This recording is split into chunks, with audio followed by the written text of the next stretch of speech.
Everybody wants something. Middle finger in the air, no fist bump. And me, Sean Wiz, got the bitch jump.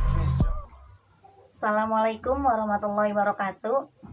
Perkenalkan, nama saya Ina Zulfatul Laila. Saya dari Fakultas Syariah dengan jurusan Hukum Ekonomi Syariah.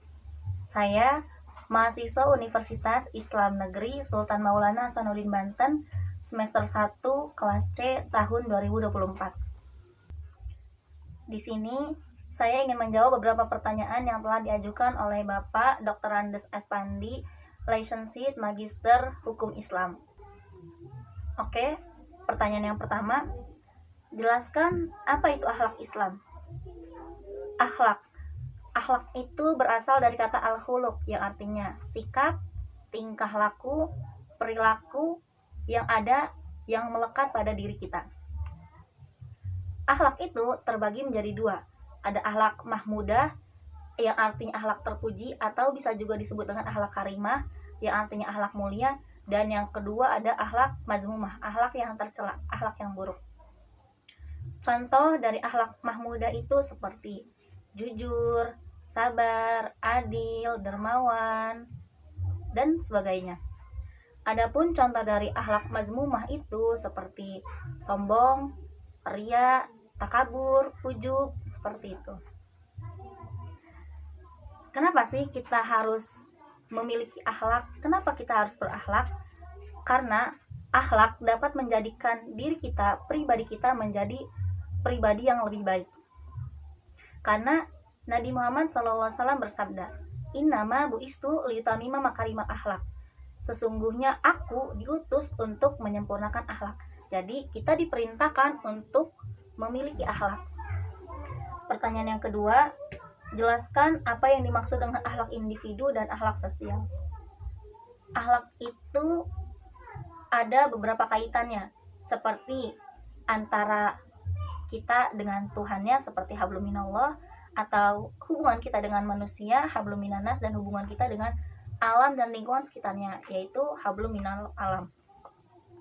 Akhlak individu adalah akhlak yang ditanggung oleh diri kita sendiri. Contohnya seperti sholat, hubungan kita dengan Allah, hablum minallah. Jika kita mengerjakan sholat, kita akan mendapatkan pahala. Tapi jika kita tidak mengerjakan sholat, kita akan mendapatkan dosa.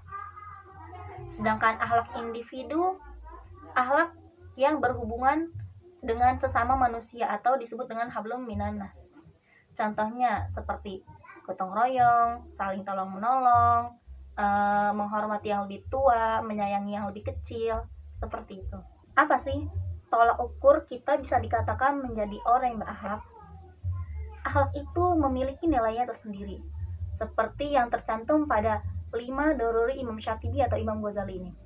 Yang pertama, hifzun nafas, menjaga nyawa. Yang kedua, hifzul akal, menjaga akal. Yang ketiga, hifzul zuriyah, menjaga keturunan. Dan yang keempat, hifzul mal, menjaga harta. Dan yang terakhir, hifzuddin, menjaga agama. Lanjut ke pertanyaan terakhir, apa yang dimaksud dengan tanggung jawab dalam Islam? Tanggung jawab itu memiliki dua makna. Yang pertama, melaksanakan kewajiban dengan sungguh-sungguh, dan yang kedua, kewajiban menanggung akibat. Apa sih maksudnya? Oke, yang pertama itu melaksanakan kewajiban dengan sungguh-sungguh atau bertindak sesuai dengan nilai-nilai norma, moral, etika, syariat, hukum, dan sebagainya. Contoh, saya sebagai mahasiswa, saya pun sama memiliki tanggung jawab terhadap diri saya. Seperti saya datang ke kampus, masuk ke kelas, mengikuti pelajaran, mendengarkan apa yang telah dikatakan oleh dosen, mengerjakan tugas bila ada. Karena manusia itu memiliki 3 hal ini: kesadaran, kemauan, serta kebebasan. Tanggung jawab itu bermacam-macam. Ada tanggung jawab terhadap Allah, tanggung jawab terhadap diri kita, tanggung jawab terhadap keluarga, masyarakat, alam, dan lingkungan, serta tanggung jawab terhadap negara. Contoh dari tanggung jawab terhadap Allah itu seperti tadi yang saya katakan, yaitu sholat.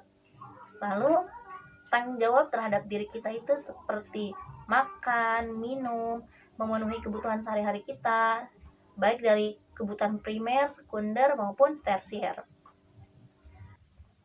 Kita itu harus memenuhi beberapa kemaslahatan, diantaranya kemaslahatan hayawiyah, kemaslahatan akliyah, serta kemaslahatan ruhiyah.